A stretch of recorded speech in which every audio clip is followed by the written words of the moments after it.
Welcome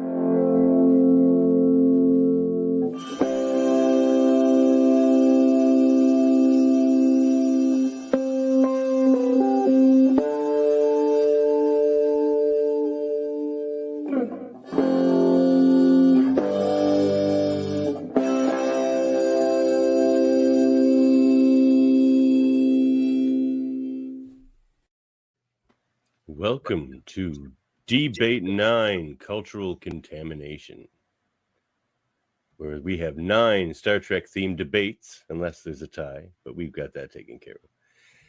30-second arguments followed by 30-second free-for-all, and there are no prior knowledge of your debate that your debaters have of the questions, and the debaters are also the judges. And tonight's keen minds are my cousin, your cousin, everyone's cousin, Dave Mader, two-time debater on this show. Yes, ready to mix it up.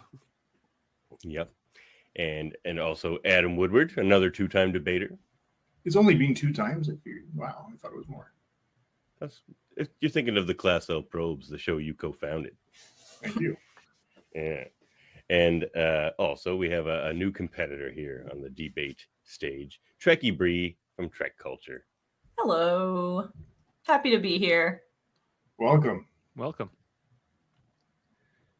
All right. So I'm going to get out of here because I'm not one of the debaters tonight, but I have a timer. You guys should be able to hear it. So let's just test that right now. You guys hear this? Yes. Mm-hmm. Is it too loud and distracting? No. Okay, perfect. So that's your timer. There'll be a little alarm at the end. You know your 30 seconds is up. But, if you have to finish your point, finish your point. We're not too strict around here. And, yeah, all right. Let's do it then. I'm going to get out of here. Good luck, everybody. Adam, you're up first. And then okay. Dave, and then Dave, and then Brie. Okay.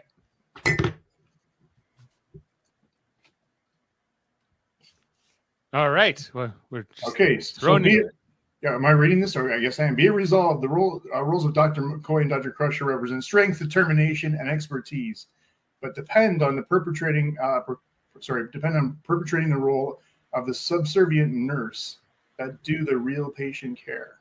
Wow, that's a deep one. So, I was talking to my wife about this today, and we were discussing how in the original series, McCoy, he would refer to Nurse Chapel as nurse, or whoever the other nurse was in the room at the same time. Now, that was partially the time. However, being progressive, you think they'd expect a little more out of that. But jumping forward to next gen, when you have Dr. Crusher coming along, and again, not celebrating or not really recognizing the role of the nurse of, say, Nurse Ogawa, who was always just doing things for them. And I found it, having gone through parents in the healthcare system very much recently, the nurses are the ones who do the real work. But I also will say, is in Strange New Worlds, Nurse Chapel again is a strong, independent, working, a real partner with the doctor, and I find that very refreshing, especially after the 2 series I just referenced. But to see a progressive show not recognizing a primarily female role, whether it be true or not, is a little disappointing, and I would expect more. Okay, so who's arguing which side of this? Well, it's just open for whoever wants to grab it. Yep. No, that's not how it works on this show. Come on, Adam, pick one. Well, I took my role. I believe this. So, but you're not the debater. You're the I was judge. wondering why you're talking so much. You're the judge. Oh, well, there you go. So, Thank you. I was wondering why you were talking so much. Thank you, Davin, for reminding me how this show worked. So, all right, Adam, you're no longer in charge. Dave, you're in charge. Thank you. Okay, well, then I will argue against. So I guess Brie will argue for. All Oh right. my God. Okay. I can go first if you Don't make me come back in there. Yeah, you can go first. Okay. No. 4 always goes first. Oh my God. Don't make me come 4 back goes in there. first. All right. Well, maybe you need to re-explain the rules, David, before we go into these things. I put Adam in charge. All right. Well, see what Adam, happens. You're the told you judge of last this. night I didn't understand the rules of engagement. So All right. Brie, if you're 4, then you go first. 30 seconds right. starts now. I would have to agree with you. You're right. The only experience that I have watching Star Trek of the roles between Dr. McCoy and Crusher, the only experience that we have that goes outside of that when talking about Nurse Chapel is in Strange New Worlds. So, I mean, everything that we need, all the examples that we see in what's named, yes, it's perpetuating a subservient role to the doctors. Okay, Dave, over to you. Well, they do serve as the doctors. Like, that's the role of the nurses. They are the support staff of the medical leads, which are the doctors. That is true in every healthcare system. I completely agree that nurses are the backbone and the front line of all healthcare. But that I don't think that's unconventional by any means. And I think that they both serve their roles, important roles in that system. Am I out of time? Okay. Yeah, Time. that second little sound is the 10-second warning. All right. Okay, and now David, I'm taking a side. No, free for all. Oh, okay. Free for all between these two, right? Dave and Bree. Yeah, you're the All right. judge. I'm the judge. Go, guys.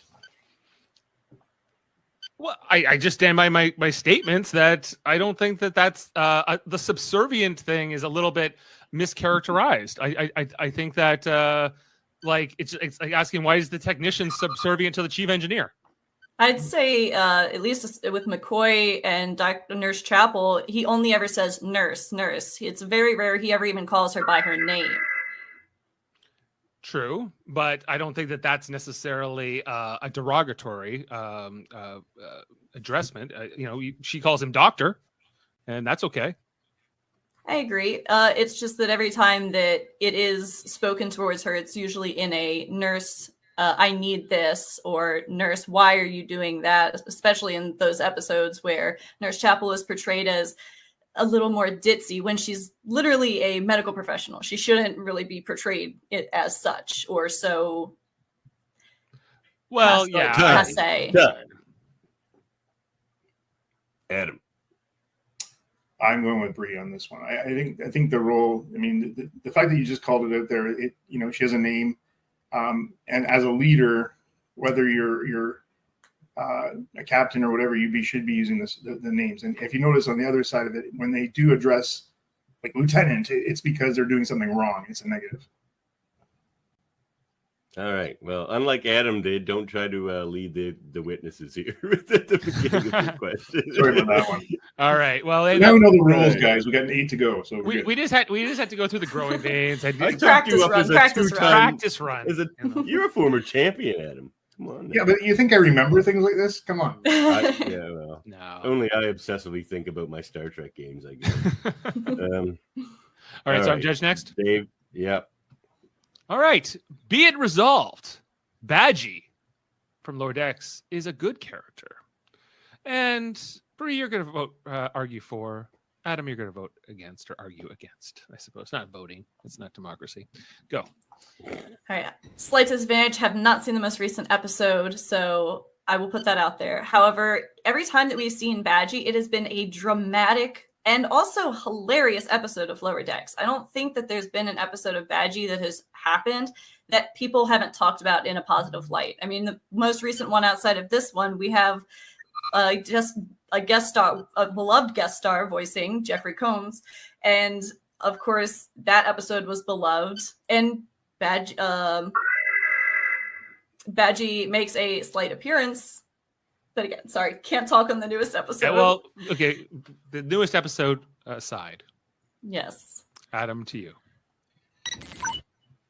I'm saving them up till I can finish the series. I haven't watched one Lower Decks this year, so I can't speak on this. Yeah, Same boat.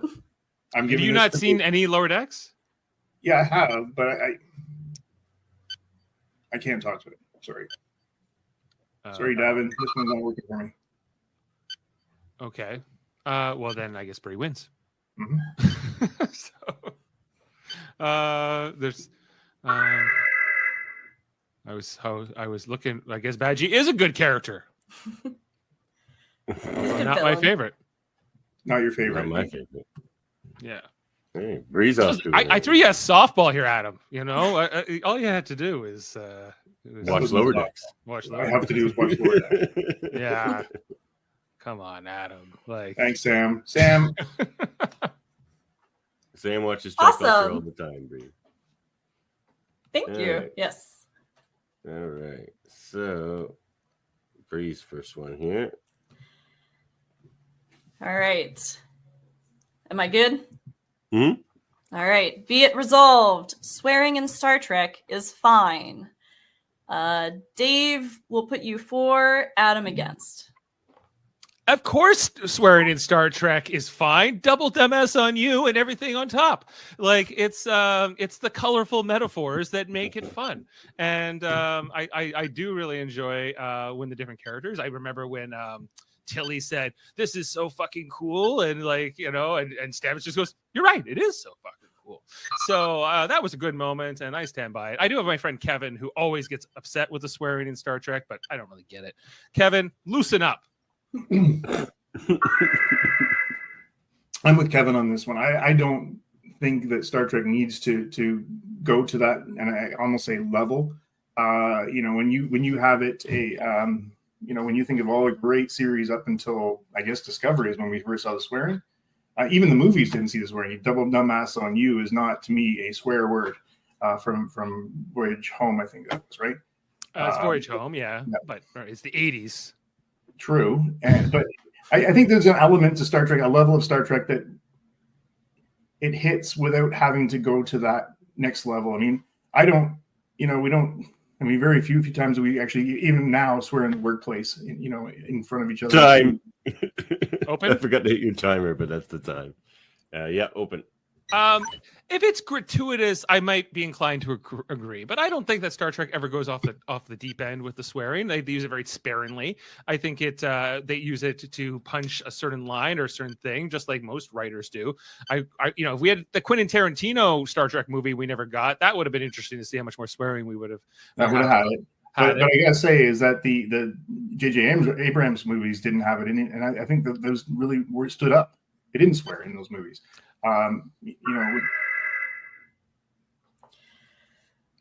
This one's rough because I think it is normally like a situational thing, but I'll give it to Dave because I guess if we're looking at a whole, I can see that. But I would advocate that if it's obviously like don't put it in like Prodigy. I think that would be an obscene poor decision, you know, like.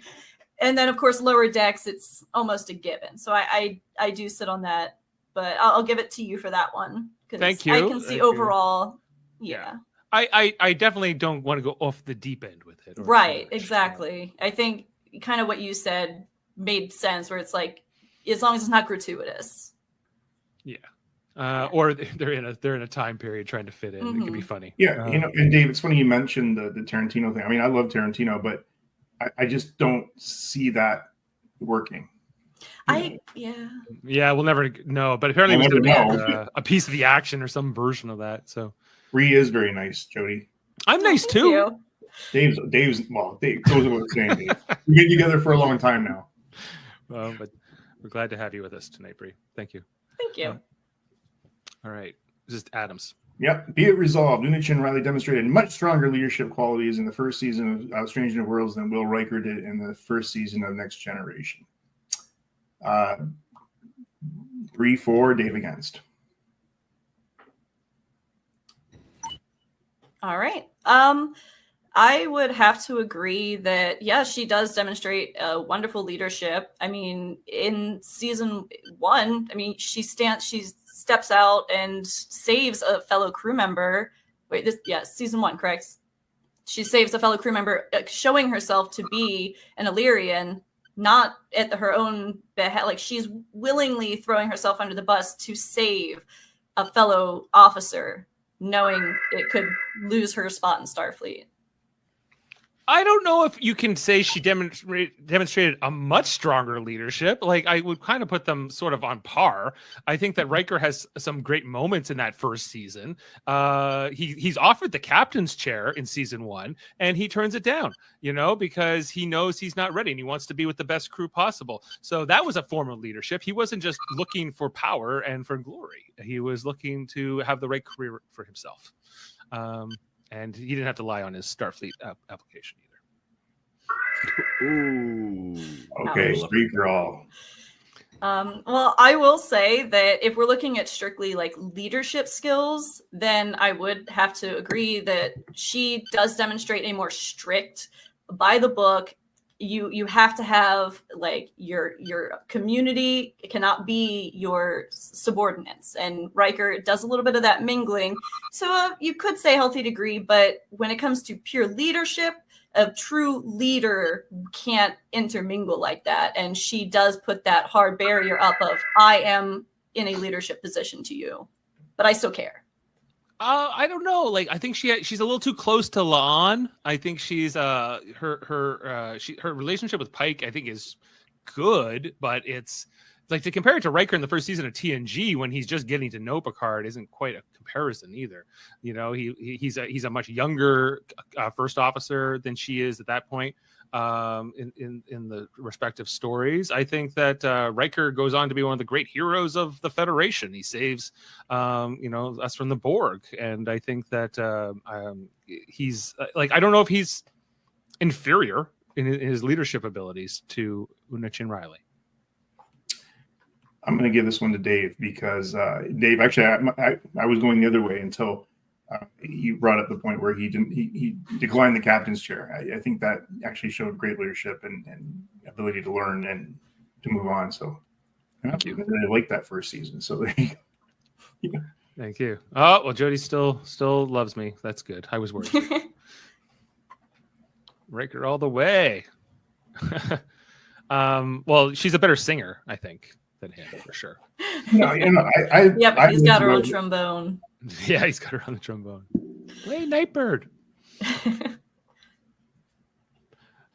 Okay, so now to me, I believe I will be judging this next one. Be it resolved. Starfleet is not a military organization. And this, in favor of this, will be Brie. Against will be Adam. All right. I'm glad I got 4 because I've argued this for as long as I've known. While you can say it's scientific, you can also say that the things that our military does is scientific. I mean, we've got, for instance, when I worked in the military, we did a lot of weather related to our job. That's still science. However, it's tied to a military organization. You can have science in a military organization. In fact, that leads, like that promotes growth in that organization. However, you can't have war as in a scientific organization. Like, you don't see biologists going to war against a group like the Dominion, for instance. Right. So I'm not clear what you were arguing there. Is it? Were you saying it is or isn't? Oh, it's a military organization. Okay, so I guess Adam, you're on the other side. I kind of intended the opposite here, but it's okay. Oh, so, I'm sorry. I thought you said Brie. I did. Is for it not being military. Oh, I'm sorry. Okay, I got it. Anyway, it's fine. I misunderstood. I would agree with that, or I'd not agree with that, because just with what you were saying there, you have all kinds of divisions on there. Yes, you have a command structure, and that has the keep going, the knowledge to fight, to go to war, to do that sort of thing. However, their primary is exploration. They say, to explore strange new worlds, right? And that's the credo, right? So we're going with that. Like, I think that early in Enterprise, you learn very quickly you have to have the skills to battle, to fight, but it's not the primary mission. We still want to explore the galaxy. So because it's exploration free for all, but I think I need a little bit more about why it is and it isn't a military organization, respectively. You know why, Dave? I think it simply is this: is that they do not have. That's not the primary driver. It's not a military organization. Yes, they have the ranks because you need that too, but it doesn't mean that you have that military bent, and because of the exploration part of it and all the sides of it, it just doesn't work. Okay, any counterpoints, Brie, before? All I will say, yeah. Sorry. What I'll say is that, yes, you can still have those ranks and say that it's an organization, like scientific organization, but at the end of the day, those ranks also fill positions that would be filled by the roles of military officers. Like, you can have someone be the rank of lieutenant, but they're a lieutenant in security, or they're a lieutenant who's science officer. Like, this science is a division, but there's also security. But when you compare to the Klingons, for instance, there's no way that you can compare Starfleet to the Klingon Empire. Or, I mean, that's a military, clearly a military force, because, and that's their primary thing, like to die in battle, to be glorified in a fight. While Starfleet, I think they avoid all costs, and this is not the primary role of them at all. I mean, they say it right there: explain, strange, explore. Exploration is their main credo. Yeah. I feel like I'm still on the fence on this debate, but in the interest of time, I'm going to have to go with one of you. So I don't think, Adam, you've done enough to prove it's not a military organization. You keep saying it's not their primary role, but you keep saying it is a role of their organization. So therefore, they are at least a part-time military organization. And so there, and I always come back to, like, are they really like NASA? Because NASA is supposed to be a civilian organization, right, in the United States, but they have soldiers who they recruit as pilots and astronauts and whatever. So it's decidedly not. And Starfleet, I think, in Star Trek, tries to pretend more like it's NASA, but when they have to fight Klingons, then they're all of a sudden, or Jem'Hadar, they're all of a sudden very structured. So I'm going with Brie on this, but it's could have gone either way. Sorry, when you said arguing for, I heard for as in supporting. That's my bad. We're good. That's okay. Yeah, it's because it's the be it resolved, right? So we're saying that that's the statement, and so if I say for, right, you're going for it. Mm-hmm. All right. Be it resolved. The Inner Light doesn't deserve to be in everyone's top 10. Just first of TNG or of all Star Trek? We'll go with TNG because it's always in everyone's top 10 TNG list. I've not seen a list that it does not grace the top 10 of. You haven't seen mine. We'll go for Dave and against Adam. Okay, listen, this episode is fine, but it's not like a top 10 episode. Like, the best of both worlds right there, that's 2 of them, right off the bat. You only got 8 left, and there's 179 episodes of Star Trek The Next Generation. There are plenty of episodes that I would put above The Inner Light. It's maybe a top 50 episode, but it's not a top 10. So, Brie, this is actually one of my top 10. I love this episode. And I will go back to it and watch it time and time again and enjoy it just as much as the last time. I think that the story was unique, very different to what we'd seen before in any Star Trek up until that point. And I love the idea that a culture embeds itself into somebody else just to perpetuate itself decades or hundreds of years after it vanished. Loved it. Great story. It's a story of victimization. Picard was against his will given all these memory engrams and given a whole life he never wanted and asked for. And no, that's not true at all. He embraced it when he came back. You remember, learning that flute, taking that back to him with the fact that he was able to take on a culture, and then, I mean, he's an explorer. Again, he's an explorer at heart, and he would have loved to tell that story. And even the archaeology part of him. No, how do we know what his decisions were and what were not? Like, it seems like he seems to know who he is, but by the he's fully embraced this culture, and he's he doesn't even remember his own life anymore. I think that this was a during, but when he came back to the Enterprise, he sure did. He remembered it all, and he knew his own role. You know, he knows the captain. He just has a story to tell now about a culture that's not existing anymore. I think that's fantastic. There's like The Measure of a Man. That's 2 episodes. That's one right there. You got like All Good Things, the finale. That's 2 more. Like I can definitely come up with 10 episodes better than The Inner Light in the next. Oh, is Sub Rosa on that list for you? Sub Rosa is a masterpiece, and it's way too far down the list. You know, in Star Trek Online right now, they're giving away an anaphasic candle because that's how much the fan base loves it. Candle sales went up worldwide 15% after that episode. That's true. So. You know, Duncan Regeer, Canada's own Duncan Regeer, playing Ronan. You know, also played Shakar. But this isn't about Sub Rosa. It's about that Inner Light episode. No one remembers. You know what? All right, fine. Brie, you're up. I personally don't rank it in my top 10.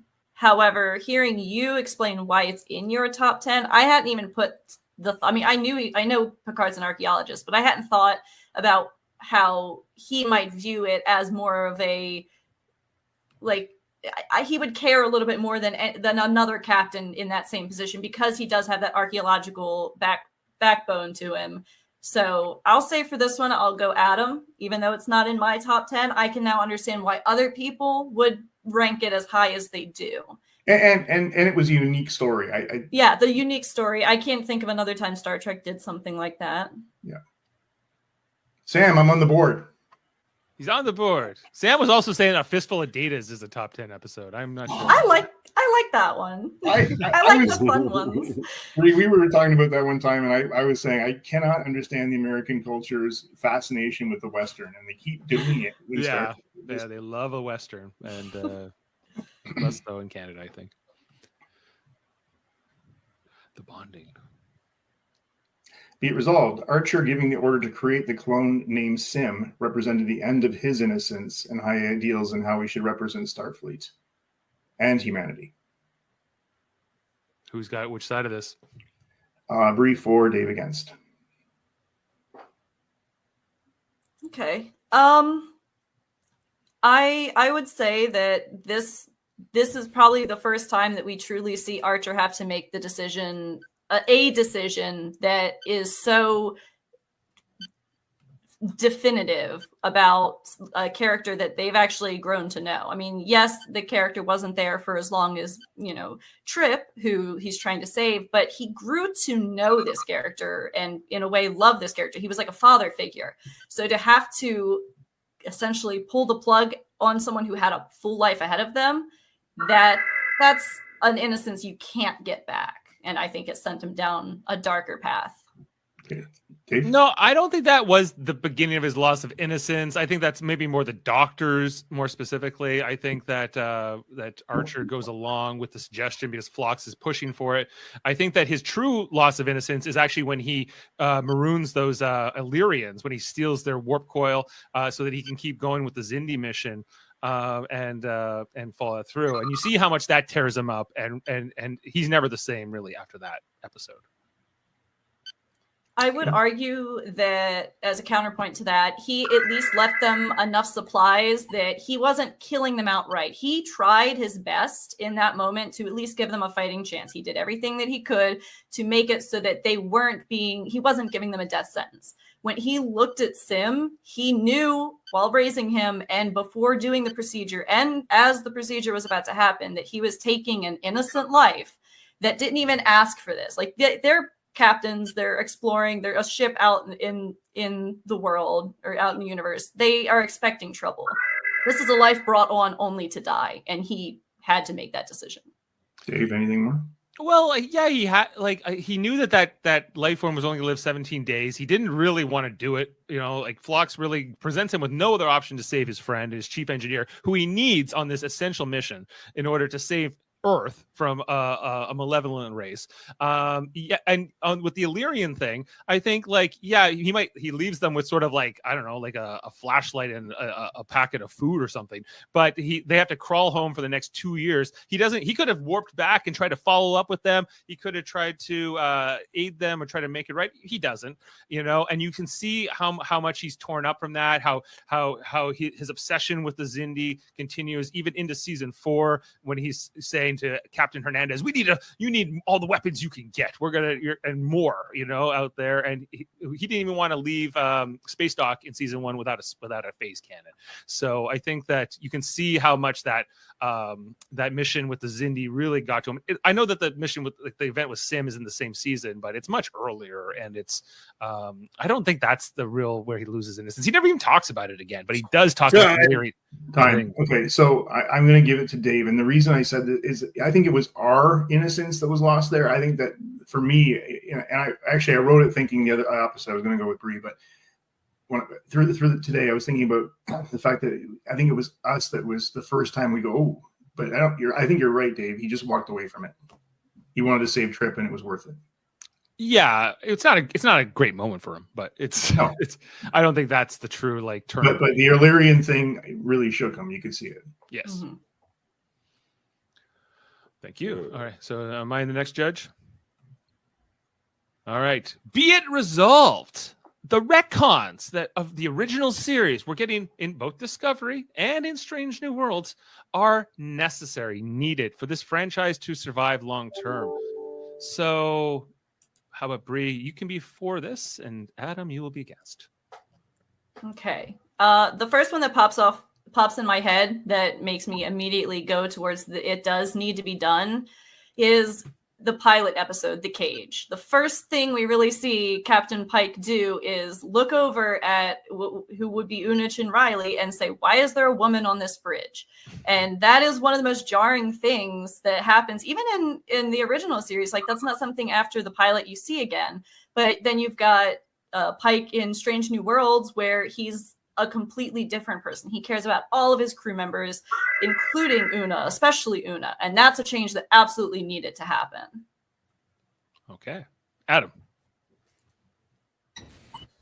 I think that, you come back to the first question I asked today was about on the doctors and the subservient nurse.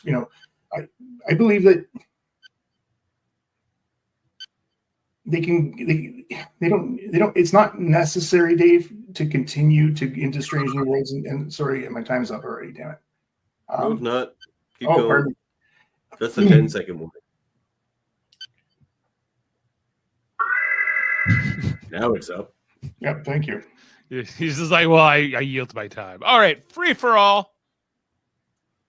I think you're. Go ahead. Okay, go. No, go ahead. I was going to say something else that I would call as an example that people would call a retcon is the displays that we see in Discovery, where people are like, oh, this looks so futuristic for the time. But then at the same time, the people arguing this forget that this is a experimental ship. I mean, we do see other ships like the Enterprise where they keep to canon, but this retcon makes sense because it's experimental. Adam, any counterpoints? No counterpoints on this one. Sorry, Dave. I'm agreeing with her on everything. Well, okay. If I could play devil's advocate, when we watched that the finale of season 1 of Strange New Worlds, and we saw that the bridge of the Romulan ship was shown to look completely different. The uniforms are completely different, and I'm watching this going, is this necessary? Did they need to do this? I agree with not being misogynistic. That's a change that needs to be made. But did the uniforms really need to change? And Adam, you could have. I threw you another softball here, and again, goes to Brie. So,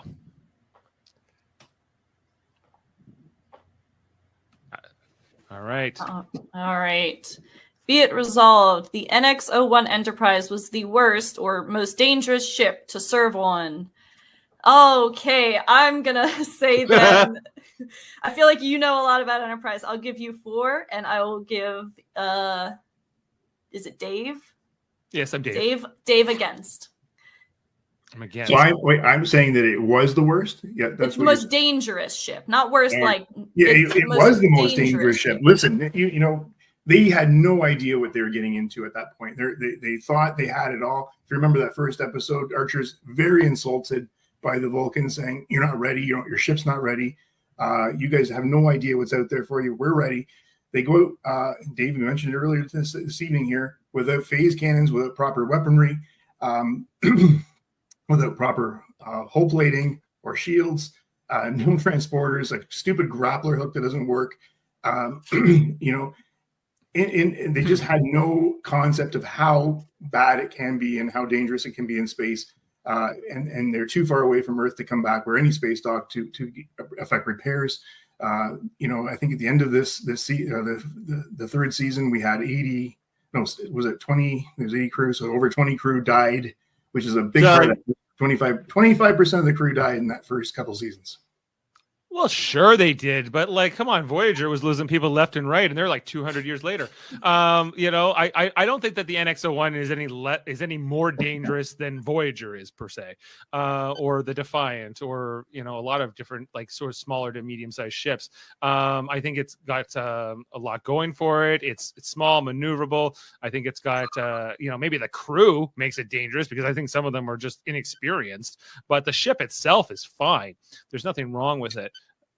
So that would be my sort of counterpoint to all that. So mine again is that, you know, I think with any prototype ship, and it really is a prototype, is inherently dangerous. You do not know all the things that can possibly go wrong. Even look at the space shuttle, you know, an O-ring that blew up and killed all crew members. You know, that never happened again. They learned. So, you know, with, excuse me, with early models and early facsimiles, you're gonna inherently just be dangerous because you don't know everything that could possibly happen. Well, yeah, they like I'll give it that they didn't have a phase cannon installed, but you know, like that was because they had to take a Klingon home, and that was kind of ahead of schedule. They weren't planning that. I think that the ship is good. I think that you see that the NX-02 is pretty much the exact same ship with very few modifications, which show that it's a solid design. But having said that, though, I mean, they've also, you know, they've learned, they've done different things to it. Little tweaks, but like it's not a complete redesign. You know, like the ship is a good design. It's solid. You know, I can't say anything bad about the NX-01. Yeah. See, my whole thing is that, you know, there wasn't really with the NX-01, there wasn't really a test run. It didn't have too much space trials. You're right. They went to Klingon homeworld to drop off the Klingon, but then they just kept going. They didn't come back. Right. You know, you might have learned some stuff if you tried, you know, different things. Push the engines over warp 5. See what happens. You know, see what happens when you run into some serious radiation. You know, things that could have probably saved some lives along the way. Well, they didn't need to figure out everything because they'd had freighters going warp 1 and 2 for a better part of 100 years at that point. And they kind of knew a little bit about space travel. It was just about going to further out, getting outside of this faster than any ship had done. Outside of this sector. So way over time. I'm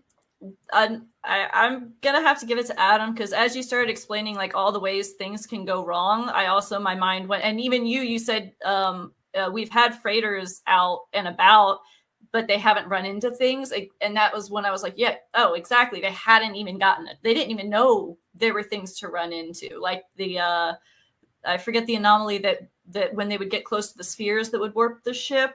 Oh, the Expanse. And like, yeah, the Expanse went, I mean, there was like one recorded instance, I think, of people going there, and it was the Vulcans, and they don't really share knowledge. So they kind of did go in blind. Right. That Here's was another one. Event Horizon. Yeah. It's going to happen. Now it's on F9 Ferrari. Okay. Well, very good show. We have a winner, Brie. Hey, way to go, Brie. Brie is the winner. Thank you. Good job, Brie. I was cheering for you the whole time. All the years of teachers and my parents telling me I should just go be a lawyer because I enjoy debating. Me too. It's all paid off for this moment, this podcast. Yeah. Be it resolved. Yeah. Be it resolved. We're in the JAG Corps now. Heck yeah. I'm pretty sure you guys both picked Brie to be for every single debate. Yeah, you did. I was like, that's why I got the second time I did it, I just that's never happened before. It wasn't how we normally decision. do things around here. Yeah, well, who wants to? I'm too nice to play devil's advocate. Maybe that's why it just they couldn't do it to you. All right. Thanks again for joining us, Brie. Good show, Adam. Good show, Dave. You tried. Yeah. Hey, it's okay. It's like second place. I'll take it. Silver I- medal. All right. End transmission. Thanks, everyone.